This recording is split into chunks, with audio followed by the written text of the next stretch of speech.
What's up, you guys? Uncle B and Top G. So, before we kick it off, he gave me drugs. It's Nicotine tablets, strong dosage of nicotine. I've smoked for a very, very long period of my life. Never smoked in my life. Never been a consistent smoker. I mean, obviously, when you're younger, you dabble, and so I know what smoke inhalation feels like. Okay, but never been a cigarette smoker. My friend, I loved smoking. It was like the best thing ever. When I stopped smoking for months, I used to dream about lighting a cigarette and pulling it and the coffee in the morning. I loved smoking. Can think of nothing worse. Yeah. Can think of nothing worse. Yeah. So that's 2 milligrams of nicotine gum. It's the lowest dose. You get up to like 10 milligram Per gum. Okay. Yeah. So what is it supposed to do? So if you're not addicted to nicotine, if you're a smoker, this won't work. Okay. Okay, it just don't even like it, it's gonna be nothing for you. But if you're not a smoker, 2 milligrams is microdosing. Okay. You've heard of microdosing? Yes. Okay, microdosing has benefits. So long-term benefits of microdosing nicotine is cognitive protection. Okay. So there's apparently some studies that now show that nicotine is neuroprotective. Okay. Okay, protects your brain, Wow. but not in high doses. Okay, so at low doses, Low doses and not frequently. like 2-3 times a week. Maybe 2 times a week. Okay. Okay. Cool. If you overconsume nicotine, you get numb to it.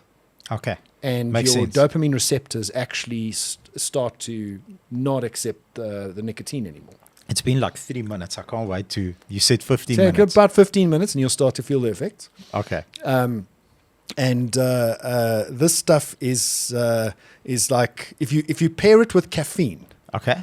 it's weapons grade mental clarity. Amazing, my friend. We're going to tell the people on the show today the meaning of life and also how to win an argument with a woman. That's coming at minute 54 and a half.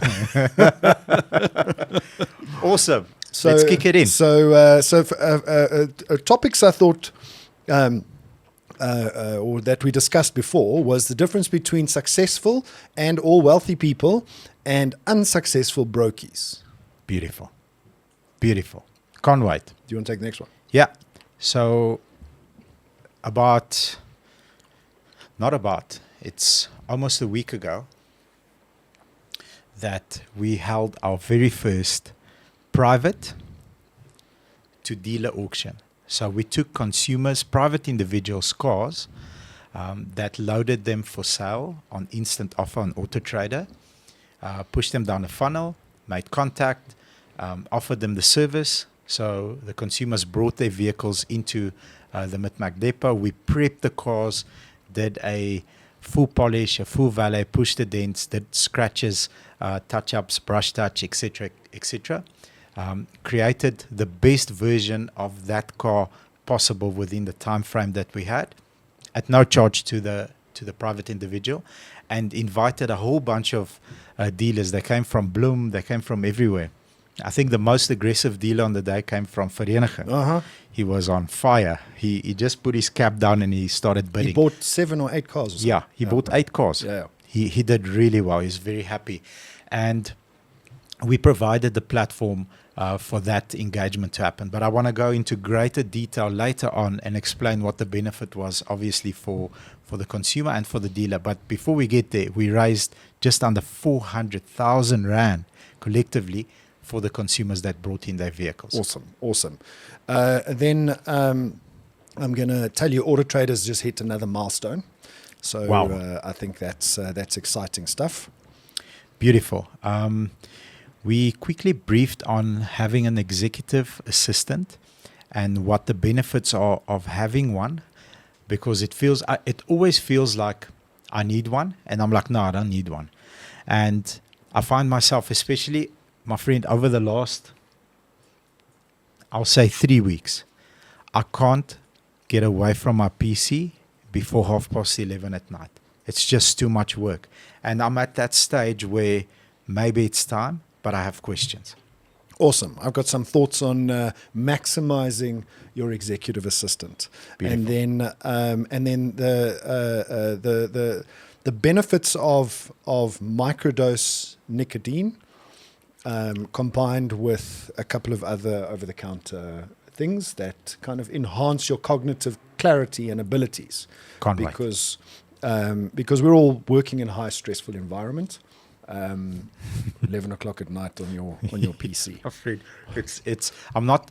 I always say to the salespeople that come to me, I'm busy, I'm spinning. So I say, are you bragging or are you complaining? So that was a brag. It wasn't a complaint. However, it will definitely decrease efficiency if I continue this over a long period of time. It's not sustainable. It's so not, yeah. I'm a big biohacker. I've tried a lot of combinations of things. Okay. And this is my latest try. Awesome. So I've now done it 2 or 3 times. This is now probably the 3rd time. Yes. Okay. Yeah, you can see the number Okay. of. I actually cut one strip off to give someone else. Okay. Because they wanted to try it as well. Awesome. But I'm a big biohacker. Our biology is an important part of how we show up 100%. in life and in work and in any scenario for that matter. How you show up is a big biological thing. I mean, we're squishy humans. Yeah. With meat computers. Exactly. Let's get into it. Difference between successful and wealthy people and brokies. I think the first thing is the distinguished way in which they, or should I say the difference is in the way they think. Wealthy people or successful people, and most successful people become wealthy. Now, wealthy, there's a definition for wealthy, right? Okay. In my opinion. We can get there in a second. But wealthy people, first of all, think in decades. Okay. Brokies think in weekends. Yeah. Agree. Okay, so if you are thinking about, I just want this week to end and I want the weekend to come, ask yourself which category you fall in. Yeah. Weekend thinker. Oh, it's Friday. Yes. I Which category are you in? Weekend thinker. My favorite day of the week is Tuesday because I've actually gained a little bit of momentum which was lost on the weekend. And Tuesday is my power day. Tuesday and Thursday, my friend. I kick ass on Tuesday and Thursday. But Friday, I know I'm losing momentum tomorrow. Anyway, hopefully that mentality makes me wealthy one day, a few decades from now. That's the thing. Wealthy people think in decades, and there's no such thing as an overnight success. Usually, you're an overnight success 20 years later. Yeah. The only time it looks like an overnight success 20 years from now. is because somebody noticed and they thought, well, you were unsuccessful yesterday. No, it's taken 20 years to get there. Agree. So wealthy people think in decades. But the other thing that I think wealthy people do, or successful people do, is they surround themselves with other successful people. And quite often, people that are more successful than themselves. Very important. And then the third thing is, have you ever listened to the conversation around you at a dinner table? My friend, that's the most important. Yes. I love what you said there. And the difference between the two conversations of a brokie versus a successful person. Very different. What is the difference? So I've got friends, acquaintances that I've known from high school. And here, like, I'm going to open up how my brain actually works. And I haven't spoken about this before, but you've triggered it. So everything's in a box. When it comes to faith, when I need to get closer to my faith, I've got somebody that's at a very high temperature, very, very high. High. And I'll just touch base with that person.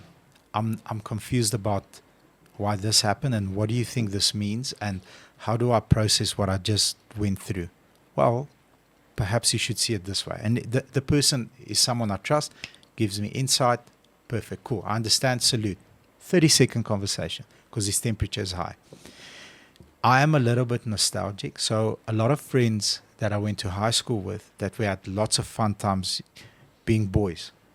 That's it. We were boys, and I go back in time. Do you remember when we did that? Oh, have a lach and have a moment, like a chill moment. The conversations at those dinners and at those drinks or at those lunches, I can't stand them for more than 20 minutes. 20 minutes, I've ticked that box. I'm cool for 6 months. I'm not talking to you again. If I don't see you in 6 months, no problem. But the conversations that I'll have with people that are ahead of me, the stuff is kicking in, my friend. Like I've got a tingling. You got a tingling feeling, right? It's not hectic, but there's this tingling feeling, and you watch, your language becomes a bit smoother. Yeah. Smooth operator. So if I start you like my friend, like a government official, if I start using words that I don't understand, be like in the comments, stop it. People that are ahead of me, when I speak to them, I'll speak very little. I'll ask a question. How do you do this? I'll ask you a financial question, then I'll listen to you. And even if you go and jump from the financial question and tell a story and then come back, and then I've received 5 or 6 insights that I didn't have just by shutting up. With people that are not ahead of me, I can speak and make jokes, and I'll speak over them and we can have fun. But people ahead of me, I never ever speak over them. So I think you nailed what I was going to say. The difference between brokies and successful people, right? In the conversation. So next time you're with your friends or family, whoever, listen to the content of what they are talking about. Most of the time, the brokies are talking about sport. Nothing wrong with sport. I love Formula One. Okay? But they're talking about sport. They're always talking about the past and how there was the good old days or how bad it is. Yeah. They're talking about the past. Yeah.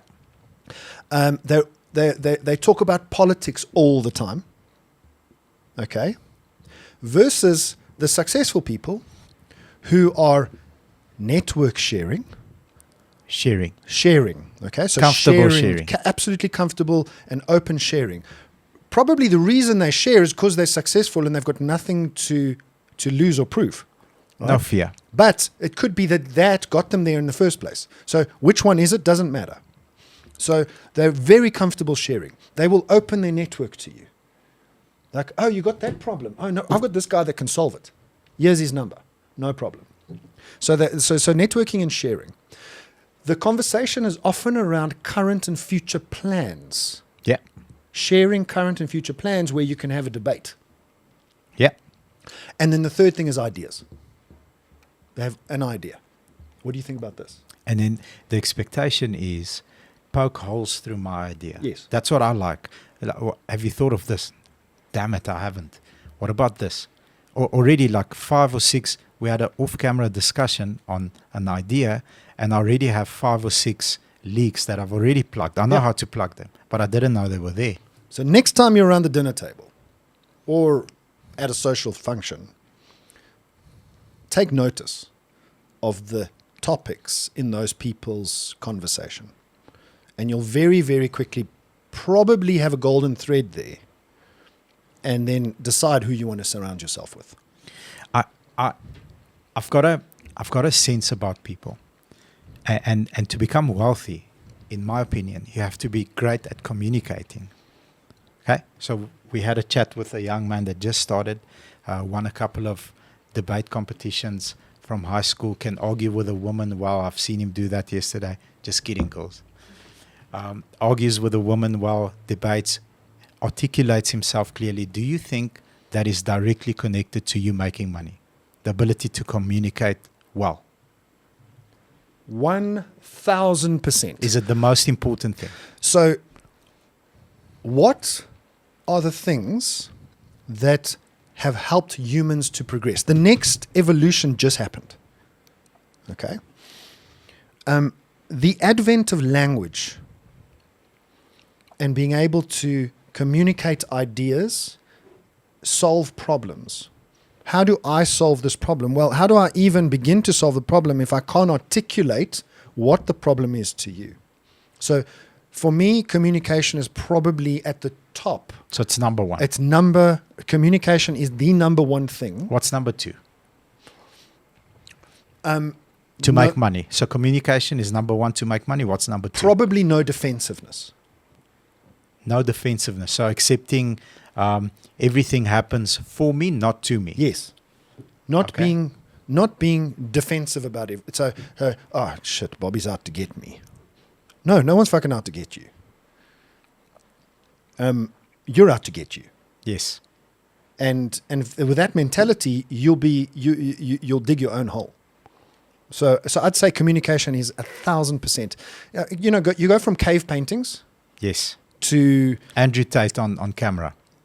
Well, to articulate. that man's ability to string a sentence together is unrivaled. Whether he's right or wrong. Yeah, it's the content is judgeable by everybody.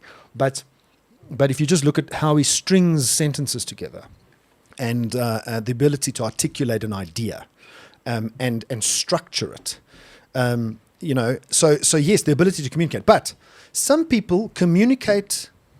And they say a lot to say nothing. Have you ever come across? Very true. Very true. 5 minutes later. So talking is not communication. Yeah. Structured sentences and paragraphs is communication.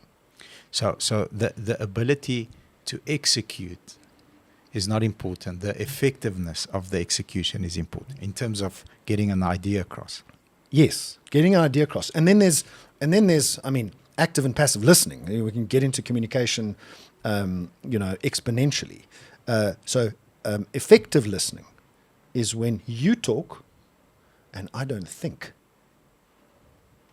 Because the moment I think while you're talking, I'm not listening. Wow, that's a big one. That's effective communication, is not thinking while the other person's talking. So the ability to get your idea across in a structured way. In a structured way. The ability to not be a victim. Don't be a victim. But. Exactly. It's many years ago, the word but.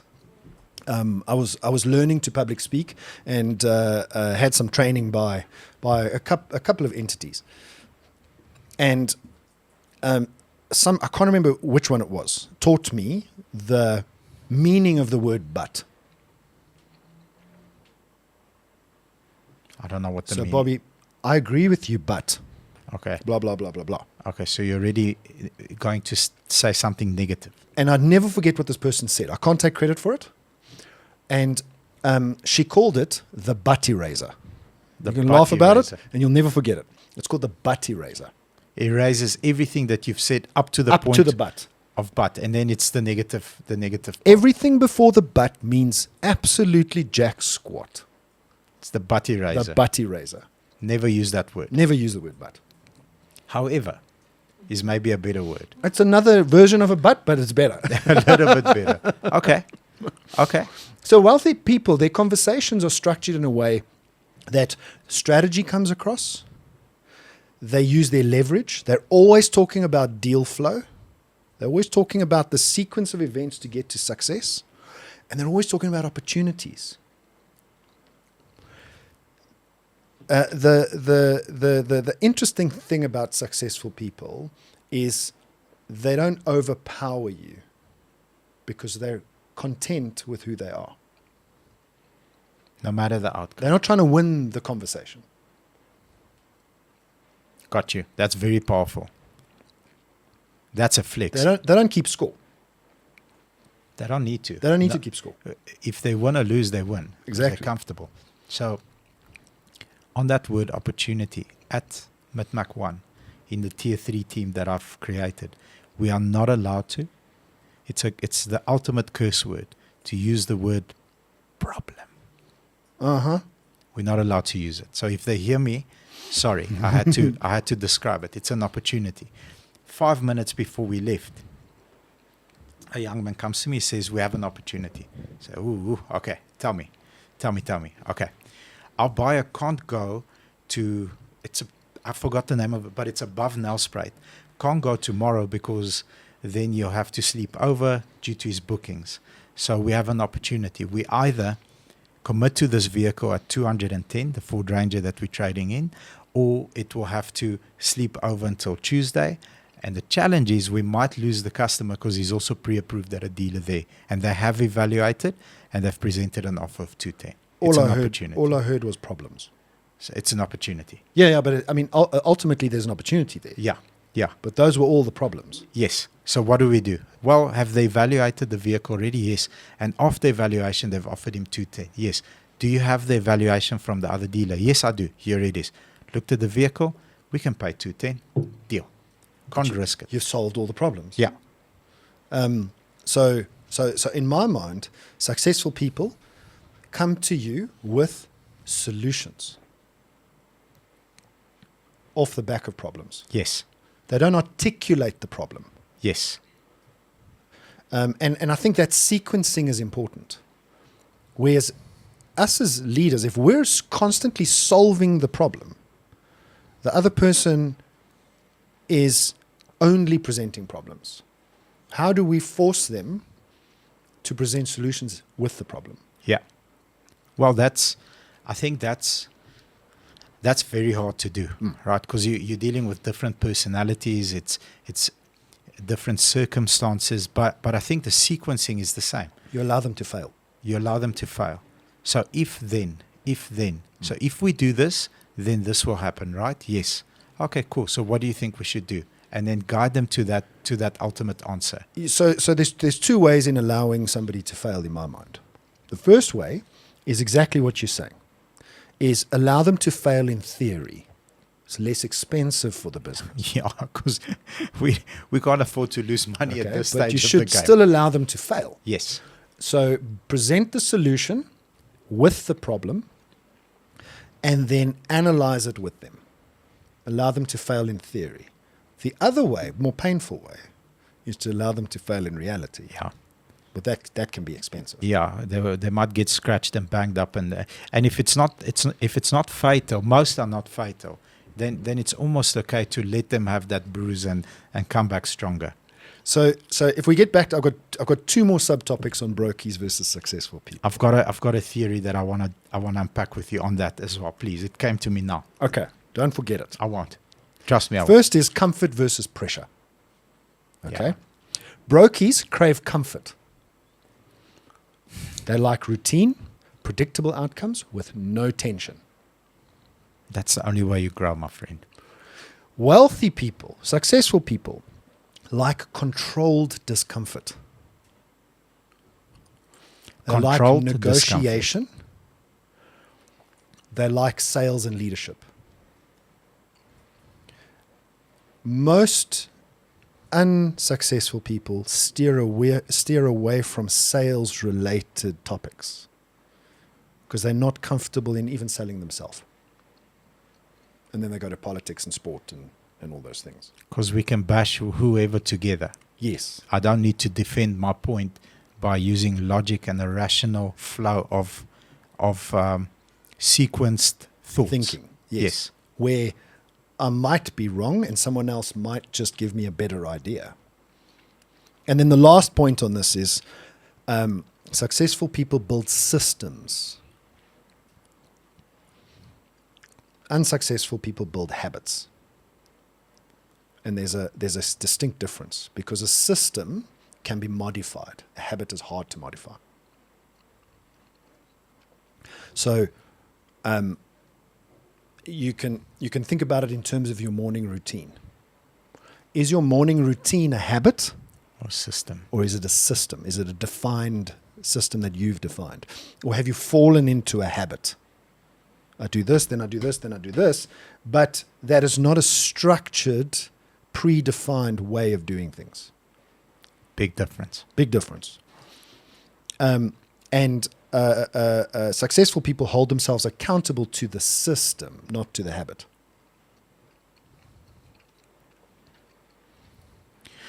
So for me, it's the state of mind that I walk into the dealership. If I don't follow the system that I've created, But it's a therein different- lies the success, right? Yeah. The system that you've created. yeah, it's a different version of me that Yes. the team gets to have for that day. Versus if I followed the system to the T, no matter what comes up during the day, I'm ready for it. No Yeah. problem. Next. The challenge is life happens. And that's where the discomfort part comes in. If you are comfortable being uncomfortable, then it's okay. No, oh, it's raining. No problem. It's cold. 4 a.m. boy, wake up. But it's cold. Good. Cold's good for you.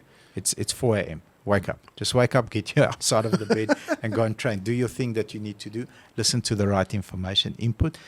That gets me in my morning meetings, probably the most important, not probably, my morning meeting with my team is the most important hour of my day. Okay. But it's worthless if I don't enter that meeting in the right state of mind.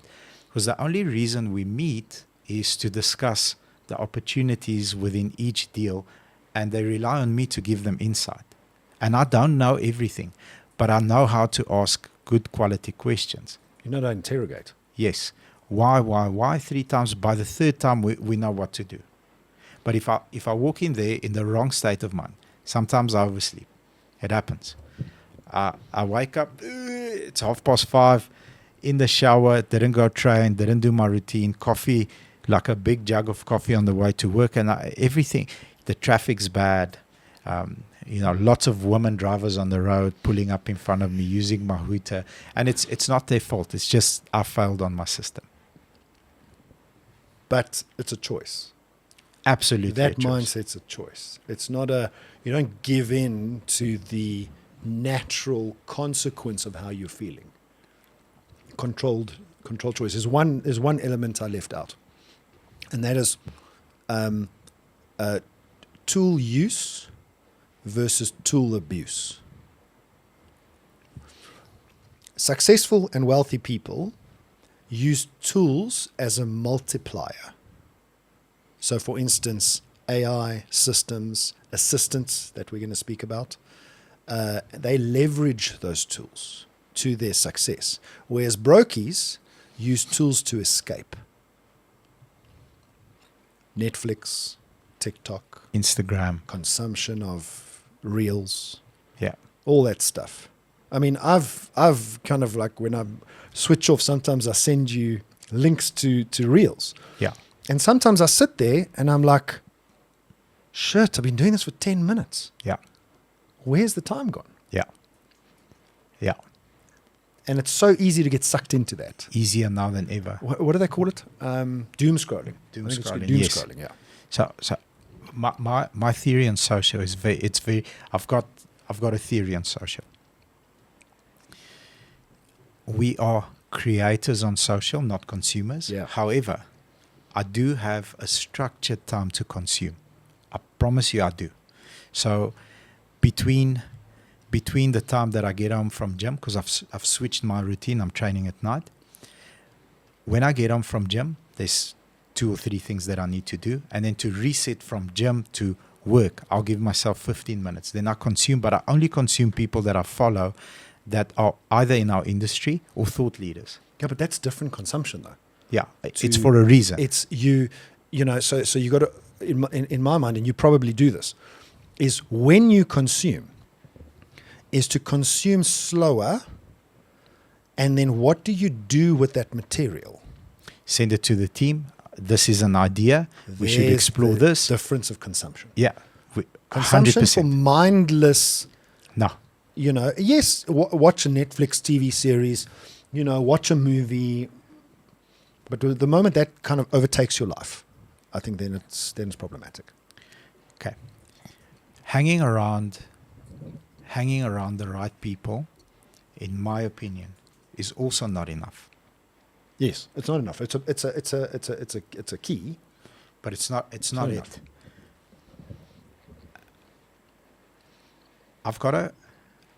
I can call this human being an acquaintance. It's someone that I've known for 20 years. Oh, Hangs it's not around. me. Sorry? It's not me. Yeah. No. You top G. I've known you for about 10. 10 years. Yeah. Yeah. So I've known this person twice as long. This person hangs out with hyper successful people. Hyper. Top tier people. All the time. Yet this person's business failed. Yeah, because they're likely over reliant on an element of their life being hanging around successful people that probably make a 10 or 15% difference, and they're missing the 85%. I'm going to add another layer on that. There's one thing hanging around them and agreeing because their ideas will be logical and you can see the results. But it's a completely different thing to actually going and doing the work. Execute, yeah. Consuming theory is not practical. Yes. It isn't practical. I like that. Consuming theory is not practical. It's not practical. Execution and the quality of execution. That's the difference. So talking about success, I am so proud of the team at Autotrader. And the average tenure of employees at Autotrader is above 9 years. That's unheard of, my friend, in So the automotive space. I'm really, really proud of the culture we've built.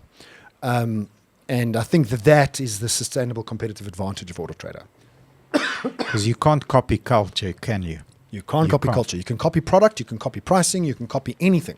But you can't copy culture. And I like to describe it in a way that is, you can't copy the way in which the team solves problems together. You can't copy that.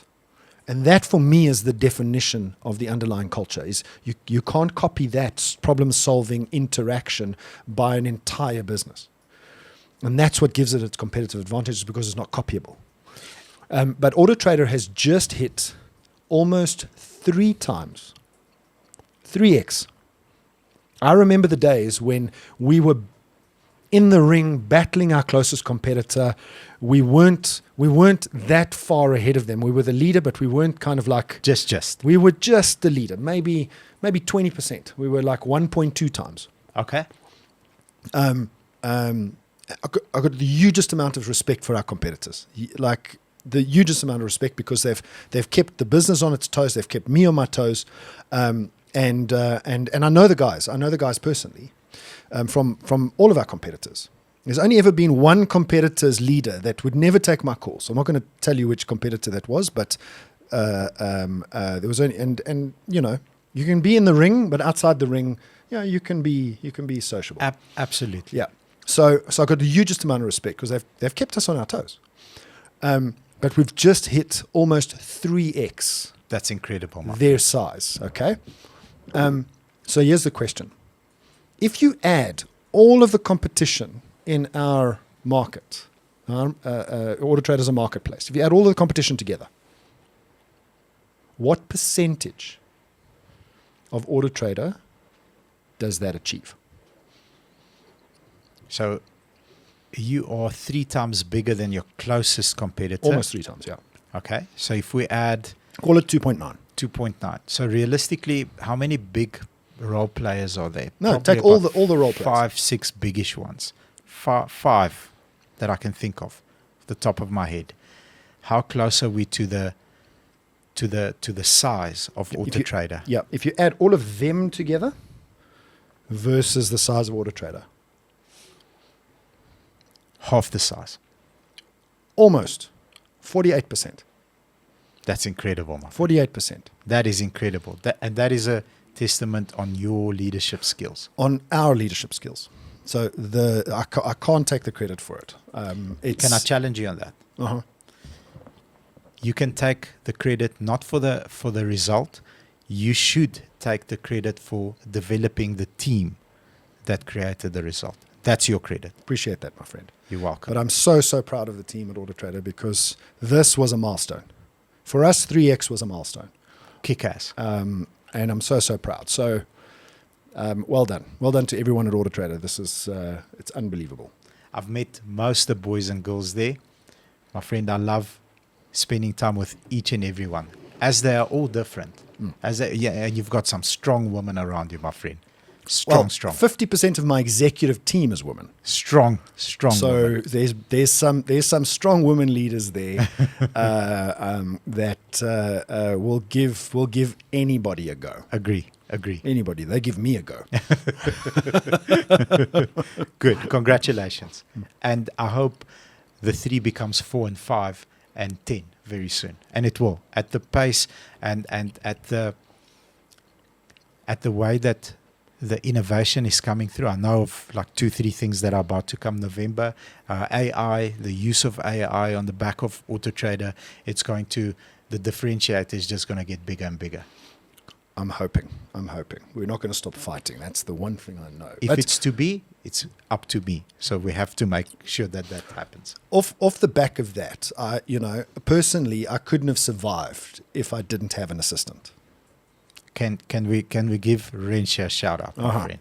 Rensha is a freaking beast. I hope this doesn't get kind of, everybody and their cat now making her job offers, because it's going to be problematic. No, my friend, she was busy delivering a child. I know the stories. She was busy literally being carted into the area where she's going to deliver a child and yelling instructions at you before she goes in. Yeah. They can never take it from you, my friend.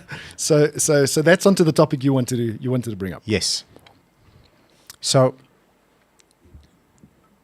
my journey from a terrible salesperson to a good salesperson to a sales leader, and then to a dealer principal and a CEO of a company with many locations or few locations.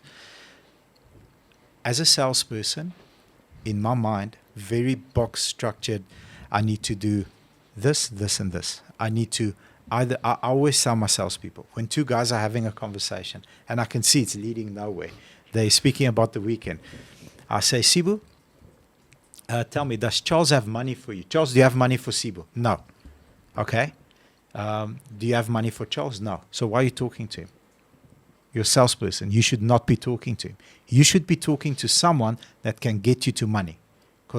And I learned this from Andrew Tate, we can't make money. The federal government makes money, and the reserve they print money. They make the money.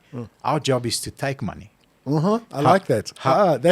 That is gold. Did you hear that? Our job is to take money. Our job is not to make money, because and not steal it. Yeah, take it. Take it. By providing a service or product. So by value exchange, exactly. Not robbing a bank. Yeah. So he doesn't have any money to give you. You cannot take money from him. Go and speak to a customer. So as a salesperson, I knew I'm either speaking to a customer that's bought from me, that I'm busy selling, or someone that is in the process or maybe said no to me, and I'm trying to figure out how do I get this person that's declined. And this is if you're in the motor industry, I've just made you 5 deals a month.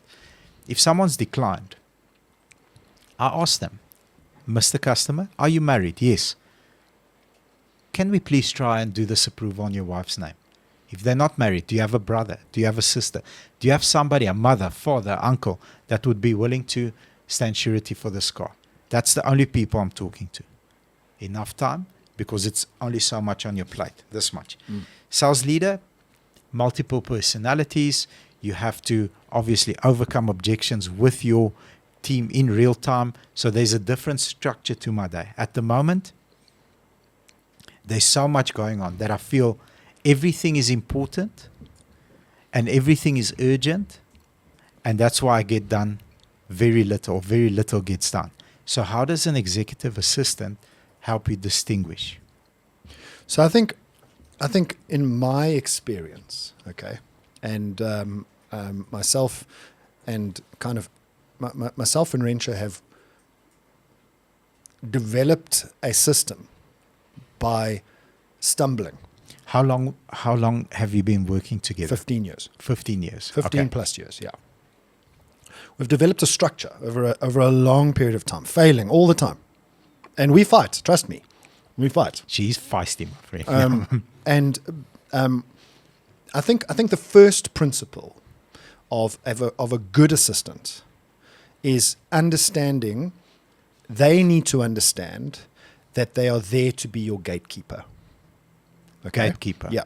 But in my mind, there's a little bit of a caveat to being a gatekeeper. There mustn't be a gatekeeper to your ivory tower. Got you. Okay. Because a lot of time, a big shot, or people that think they're big shots, sit in the ivory tower and nobody can get to them. So that's not the job of the assistant. It's not to block, it's to be the gatekeeper. And being a gatekeeper is a filter. That's all it is. Is there a filter for you? Allowing only certain things to pass. Yes, and that can only be learnt over time. Getting to know your style, what it is that's important, and what it is that, and then surfacing stuff that might be important that you just don't have visibility of. Pushing stuff through. So I think the gatekeeper is the first element, because what does an assistant buy you? Should buy you time. Exactly. He or she should buy you time. The most important commodity on the planet is not money. It's time. It's time. And that's the primary thing that an assistant brings, is they buy you time. Time to focus on the most important things. And I like to think of it in terms of the Eisenhower matrix. Okay. You've likely seen the Eisenhower matrix. So it's a 4x4 matrix, and on the top left, it's got what's important and urgent. Okay. Okay. So on the Is it a quadrant? So four yes, squares. 4 squares. On the y-axis, there is important at the top versus not important at the bottom. Okay. On the x-axis, there is urgent and not urgent. Okay. Okay. So it can be 4 boxes, but remember, these data points are scattered all over these boxes. Yes. It's not necessarily that something is important and urgent and it's all in the same box. It might be slightly less urgent and less important. So it's likely to the bottom right of the top left quadrant. Okay. Got you. Okay. And what you should focus on is the important quadrant mostly. That's what your assistant should surface, is important stuff. Not urgent. Not so this is where you as a successful or becoming wealthy person need to now distinguish, because your assistant is never going to know the difference between importance, something that's important, and something that's not important. They're going to mostly surface urgent stuff.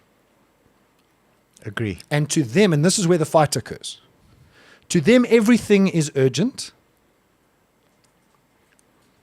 and they get a sense of what's not urgent, and they'll leave that out, but everything's also important.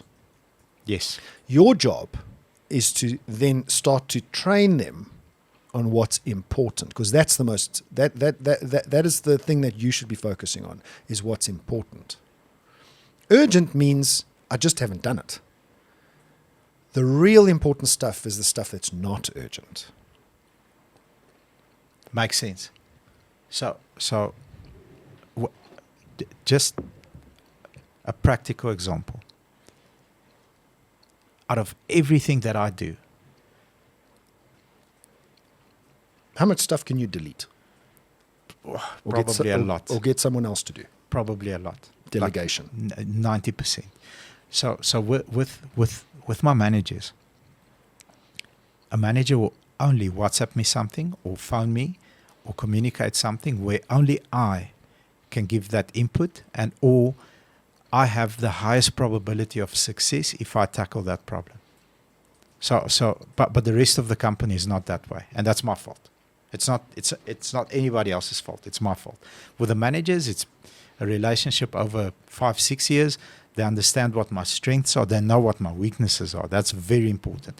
So an emotional customer will never be placed in front of me, because I'm just as emotional. It's not going to end well. But a very hard, difficult decision, or customer, very difficult customer that's not saying yes yet, that needs a logical case to be made, that customer comes to me. So yesterday, me and Elsie like recording my closing calls, and we put it on TikTok because people like it. They're like, oh man, this was a cool call, whatever. Yesterday, a customer says to me, is this a recorded call? Am I going to be on TikTok? I said, no. He says, why not?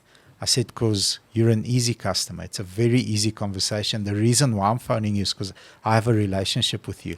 I only do the difficult customers on TikTok because those are where I feel the value lies in terms of, will the person that's watching this and shared 90 seconds of their life with me, will I leave them better than I found them? If the answer is no, I'm not putting it on TikTok. If there's something in that call that's technical that I can share by my experience, then we'll put that call. You're an easy close. This is your payment. This is your car. This is what you asked for. I can't give you what you asked for because it's called maths. I can't drop 600 Rand without a deposit. Yes or no? Bobby, you're putting me in the corner. I'm not. Yes or no? Okay, yes. That's fine. So everything else outside of that I do, I shouldn't do. What you're saying to me. You should delegate. I should delegate. Yes. Very true. Do, delegate, or delete. 3 Ds. Rensha? I'm kidding. I'm kidding. So how do you get your assistant to now begin to recognize where something fits on that Eisenhower matrix? I've got an idea, but I'll ask you this way. So for how long did Rensha actually sit next to you? Because I know she doesn't anymore. She works remotely. No, she's with me. Do you guys sit together still till today? Yeah. Well, she sits literally 3 meters from me. And she hears you negotiate. She hears you speak to people all the time. All the time. After 15 years. Yeah. So how do you get them? And it constantly changes. So how do you get them there so that they know, to a large degree, they're not going to always know what is important. Okay. How do you get them there to a 90 percentile? I don't know. You talk to them in principles. Most people talk to their assistants in instructions. And do this, yes, and do. Don't do. Versus in principles? Versus in principles where, okay, the reason that's important is because of X, Y, and Z. The principle behind why that's important, not that's important. Okay. Eventually she thinks like you. Eventually the way her mind works then starts to mimic how you would filter information. Got you. Principles. You've duplicated yourself. But sometimes as a successful entrepreneur or a successful person in your career, you have to focus on the important stuff that's not urgent, because that creates success for you later. Builds momentum. So it's not focusing on the top left quadrant all the time, because then all you're doing is running a rat race. Here's a quadrant that PBD taught me. So what grows the business? Linear and incremental growth. So a quadrant like that, I'm sure it's somewhere out there. PBD's success quadrant.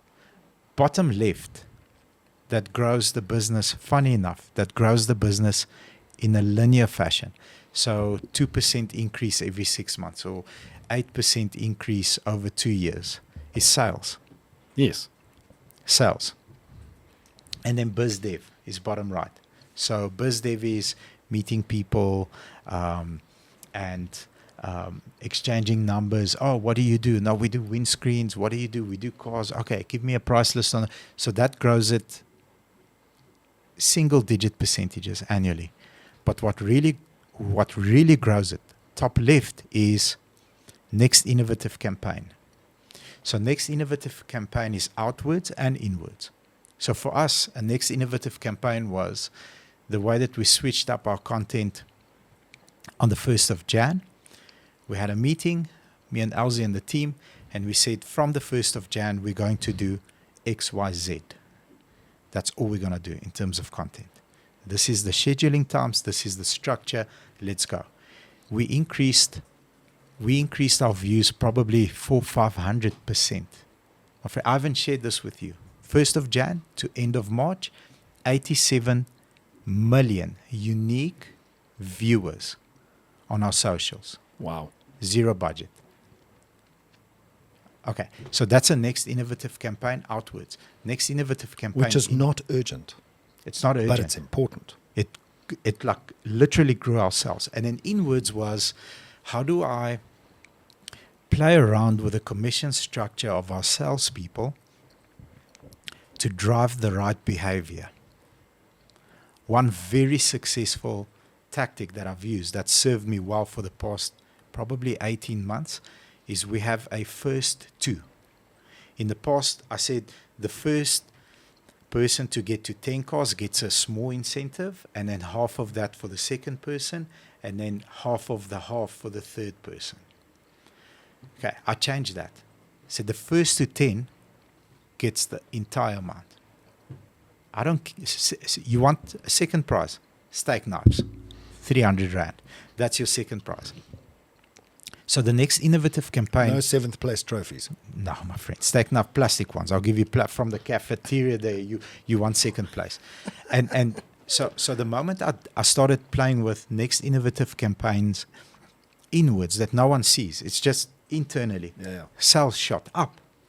First to 10, first to 15, first to 20, first to 25. Now I'm very lucky to say we have 4 people that chase the first to 25 prize. We also switched up our commission structure where if you are on 19 cars and you are on 20 cars, the difference in your net salary is 32,000 Rand. You don't understand what a salesperson's urgency level rises to on the 27th of the month if he's on 17 cars. That person's making calls like a drug addict, my friend. It's just, it's there. So that's next innovative campaign. And then the top right, the one that he shared that grows the business the most is leadership development, duplication. Yes. Being able to build process and structure. Yes. And delegation. Yes. So what you're describing there is using your assistant to not clear your tasks, but to clear your runway. Ooh, I like that. Not clear your I'm writing that down, my friend. So your assistant should be there, not to clear your tasks, but to clear your runway. Clear your runway. Because there's certain things that only you can do in the business as well as it should be done. And not to say because of your title or whatever, it's just your skill set. Your skill set is you're a cog. Doesn't matter how senior you are. Yeah. You're a cog in the machine. In that machine. And they're a cog in that machine. And their job is to make sure that there are no obstacles on your runway that airplane can crash into. And then the last element is pay them well. Yes. Not for action, but for discernment. And the only way to get discernment is to do all those other things. Because most people bark instructions at their assistants. Do this, don't do that. Do this, don't do that. As opposed to principles, which lead to discernment, which then clears your runway. And you can go as fast as possible on the most important things that get the most success for that business. Is your current assistant the first one you ever hired? No. In terms of number, what is she? 2, 3? 3. 3. And where did you get it wrong with the first 2? I don't think I got it wrong. I think the time in the chair wasn't long enough. Okay. Not a victim and no blame mentality. Thank you for that answer. The time in the chair wasn't long enough. Potentially that could have got there. Okay. Just didn't last as long as they should have. Yeah. So, to build these capabilities takes a long time. You can't hire an assistant tomorrow and expect your life to change next month. It's not going to happen. Yeah. And that's on you. Yeah. That's not on them. Yeah. Got you. Very insightful. Thank you, my friend. That was very, very, very, very insightful. Unpack Autotrader. And No. we've got to close the loop on this Okay. because we keep bloody talking about Okay. it. Even although it's cluttered, the US of A Okay. and their tariffs. Yes. And you see China's digging in their heels. Yes. You know, I think that this is going to go one of two ways, personally. Okay. I'm no expert in this area, but it's a good popcorn kind of movie. Okay. Either he's going to be massively successful with America, or it's going to be a total disaster. If you were a betting man, where would you put your money? 50-50. You'd split it. I'd split it. I've got a different opinion. I hedge my bets. Okay. I think if I'm reading the current event, two things. He's not taking them head on, even though to everybody else, to 99% of the population, it looks like he's taking them head on. The fact that 76 countries knocked on his door is how I think he gets them to not surrender and wave a white flag. He gets them to submit. And in my opinion, this is how he does it. Each and every country will go to Washington, sit with him, negotiate. I don't know whether it's done one-on-one. I think so, but I think most of the meetings are done strategically with 4, 5, or 6 or 10 countries together.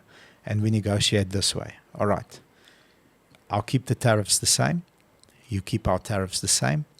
You no longer buy from China this and this and this product, because these 4 countries can also supply you with this product. That's how he puts the pressure on China, in my opinion.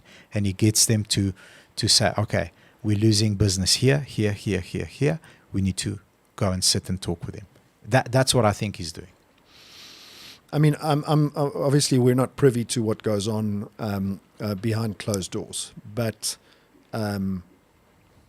you know, I think what most of the world is uncomfortable about is the change, because change is super uncomfortable. Yes.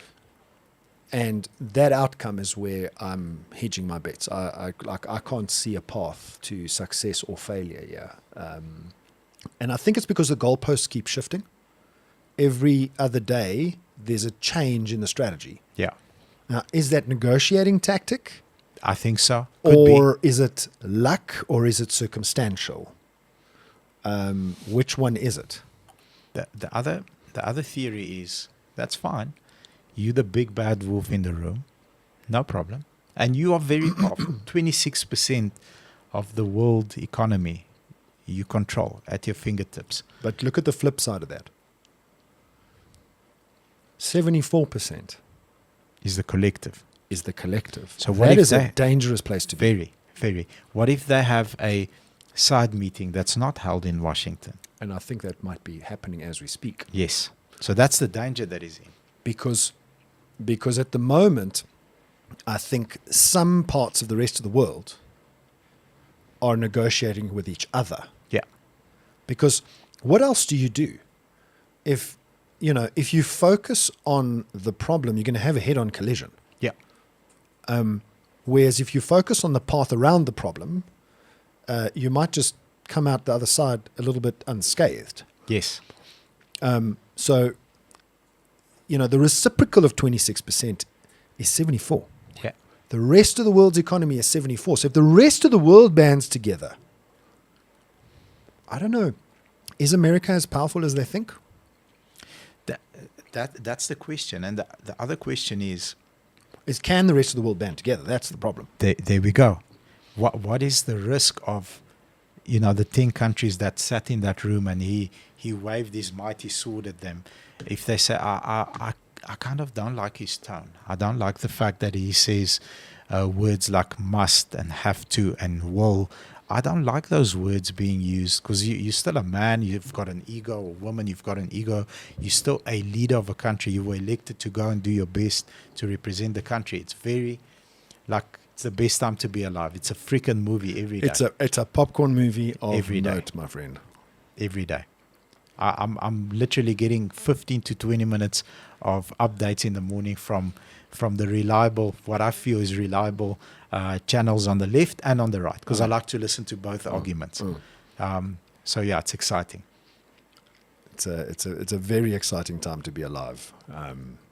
Exactly. Would you like to, in closing, just in 5 minutes, unpack what happened with our auction, with the private individuals coming to drop off their vehicles? I think. So if we just kind of like paint the picture here, right? Autotrader, at our scale, we have access to both at scale buying and selling consumers, and buying and selling dealers. Yes. So if I could take 2 minutes to unpack my perspective on why there's opportunities in what we're doing. So the first thing to be very cognizant of is the buying and the selling journey. You're a car dealer. You probably remember 15, 20 years ago, in order to sell a car was much more difficult for a consumer back then. Yes. So the easiest route to sell a car was to offer it to the dealer that you were buying the other car from. Yes. Trade it in. Trade it in. That was the easiest route. Alternatively, you could try sell it privately. Those were the two routes, really. Yeah. Okay. But by and large, the buying and the selling journey were coupled. Yes. As the internet has developed, as we've gotten the buying services emerge. Now, there's a couple of them. Yeah. There's three big ones. Yeah. As the buying services have emerged, as the internet has kind of created transparency around pricing, what I can get for the car, etc., that buying and selling journey has diverged. Yes. Okay.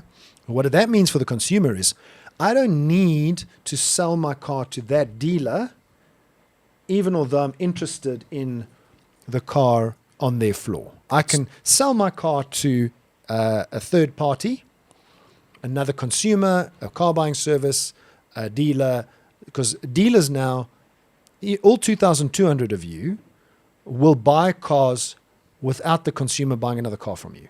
Easy. Easy peasy. Yeah. Okay. So the buying and selling journey have diverged, and the transaction has diverged, and the big buying services have walked straight into that gap. Yes. Good for them. Yeah. Made billions of rands. And really been successful at it.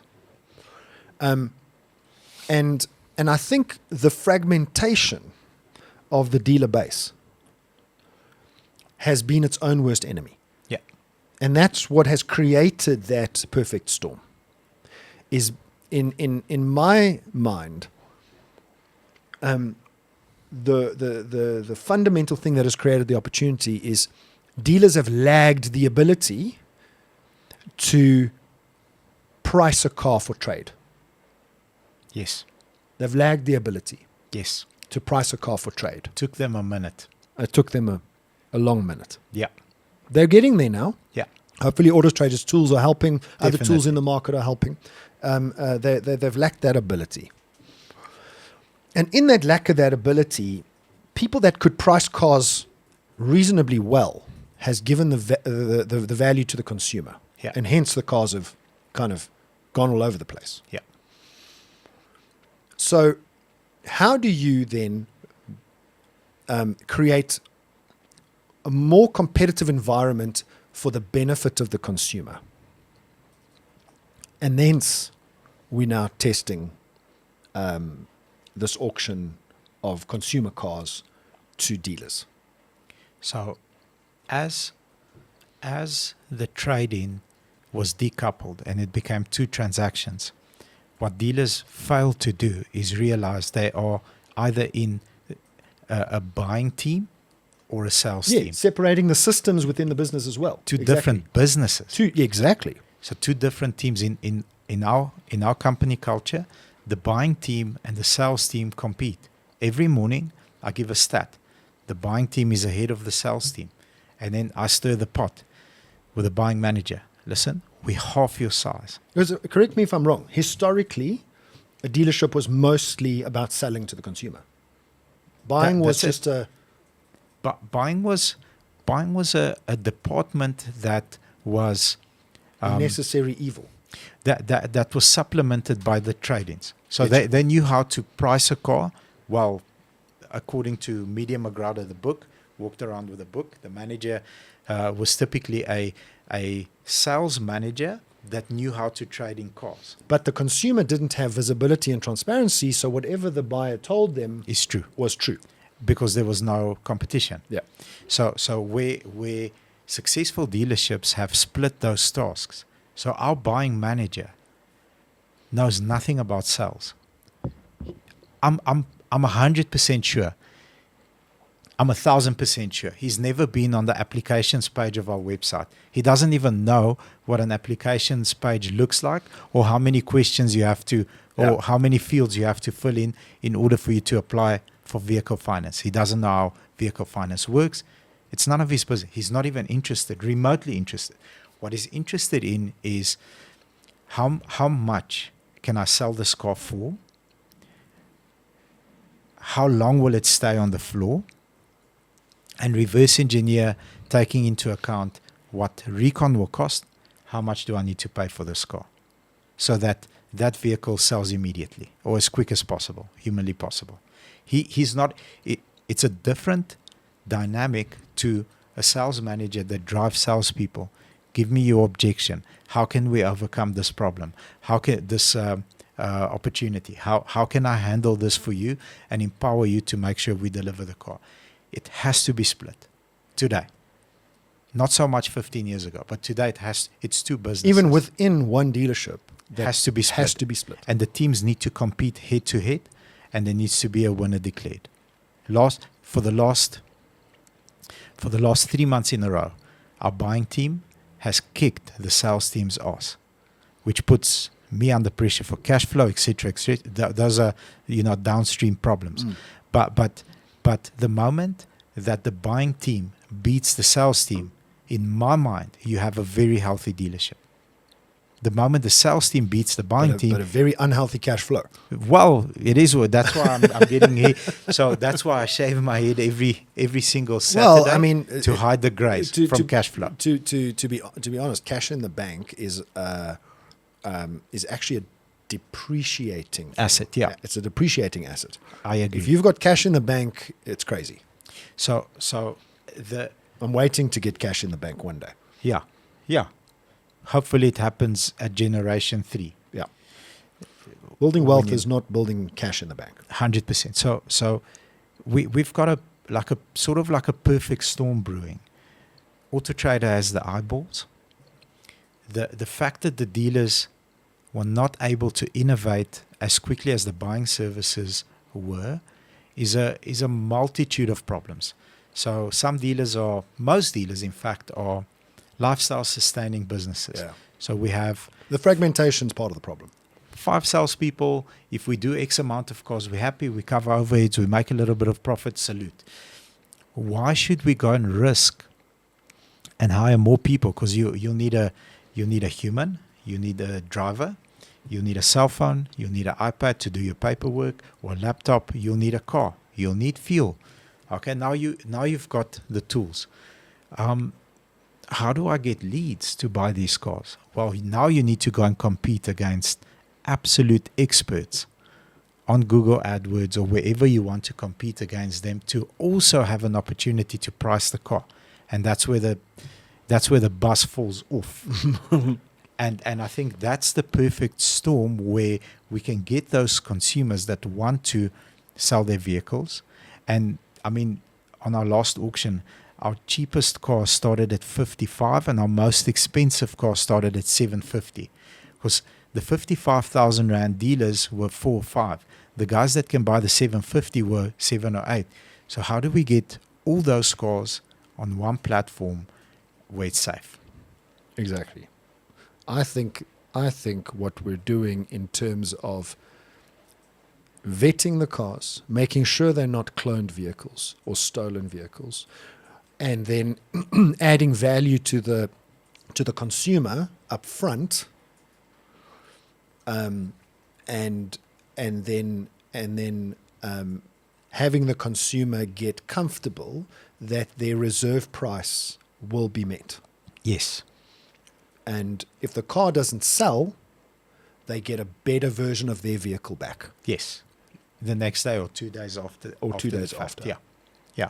And I mean, out of 28 cars that we had on the first one, we sold 22 and generated 400,000, just under 400,000 rand back to the consumers. Well, let me dropped put their that in vehicle. perspective. 400,000 rand over the reserve price. Over and above So, the reserve price. Exactly. So we could have sold all those cars at the reserve price, and we didn't. We sold Yes. those cars on behalf of the consumer to dealers who now will still make a margin on those cars. Yes. Some of them less margin, and they'll make more DIC, Yes. and some of them more margin, depending on where, because if you buy a car today, the market might shift in a week or two once that car's on your floor. 100%. You might make even less money. So dealers taking a risk here. Consumers mustn't be oblivious to the fact Yes. that the moment that dealer buys the car, until it leaves his floor, there's risk in that capital. Yeah. They Yeah. could actually lose money. Yeah. Very possible. Very possible. I mean, you've lost money on cars before. Plenty of times. Plenty of times. And the beauty here is that all those vehicles were vetted. Like you said, they're not cloned, stolen. So the dealership doesn't need to have a hard pillow at night. Or what if? All those cars are vetted 100%. We've gone the processes, done the checks, and supplied them with a peace of mind paper that proves the car is sweet. And also, you don't need to go and sift through. If you're a 55 to 100,000 rand dealer and you go on Google AdWords and you start boxing against the experts, you're going to get cars that are 400,000, 800,000, 2 million, and then maybe 10% will be within your price range. Where this helps you focus on the cars that are for you, 4 or 5 cars that we have on the auction, and you compete only against those. Exactly. And, the value proposition here is the dealers that bid don't have to do all of the work that they would usually do on a trade-in. It's done for them. Yeah. The value proposition for the consumer is twofold. One, you will get your reserve price. And then 2, if you don't get your reserve price, you will get a car back that has had all of the preparation work done, and you will actually get a better car back. Absolutely. Win-win. Win-win. But whether it's a win-win long-term, only time will tell. Only time will tell. We're testing at the moment, so we'll see how it goes. Awesome, my friend. This has been a kick-ass conversation. Kick-ass conversation. Love it. 100%. Anything else you girls want us to unpack? How does the nicotine taste like? I promise you. Did it burn your throat? Yes, it burns my throat, and I've got a head rush, but one that's not like hectic after a cigarette, but my throat's also dry, but like a constant head rush. It's very hard to explain. It's hard to explain because it's subtle, right? Yeah. So now, do yourself a favor. If you're gonna do this again, right? Pair double espresso, Yes, very, very low dose of nicotine gum. maybe 1 or 2 of these. Yeah, 1 or 2 of those, and theanine. A what? Theanine, L-theanine. L-theanine. Yes, Let me write it L-theanine. L-theanine contains green tea contains theanine. Okay. Okay, so you could have green tea and the gum. It's the same effect. Okay. But coffee gives you the better kick. Those 3 together. If you want to do focused work, right?